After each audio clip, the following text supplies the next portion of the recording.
Right. What I would point out is that person probably thinks that I'm closed-minded.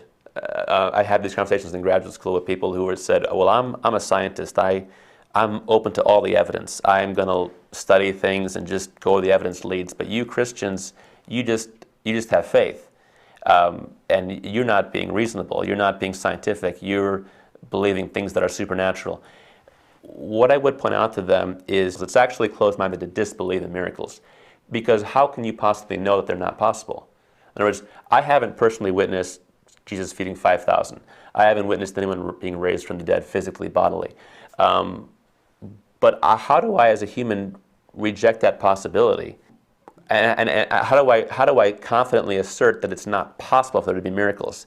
That would require knowledge that I don't have. And so I'd point out to my friend, how did you get this knowledge about the entire universe that you know miracles aren't possible? At the very least, you have to be open to the possibility of miracles. And then once you have that, then the next step would be to say, look at nature. Look at all the world around you and ask yourself if there's a better explanation. Could it all have come from nowhere, from nothing? That's impossible according to science. Science tells us that nothing comes from nothing. You don't get something from nothing. And you certainly don't get rational, intelligent human beings whose brains are more sophisticated than the most elegant computer. You certainly don't get that from nothing.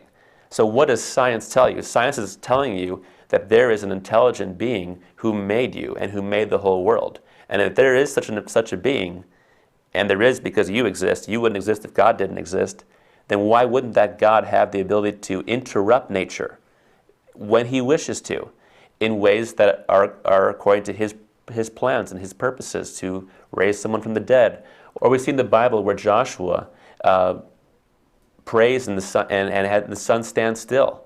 We see miracles in the days of the prophets. We see miracles in the life of Jesus and the apostles.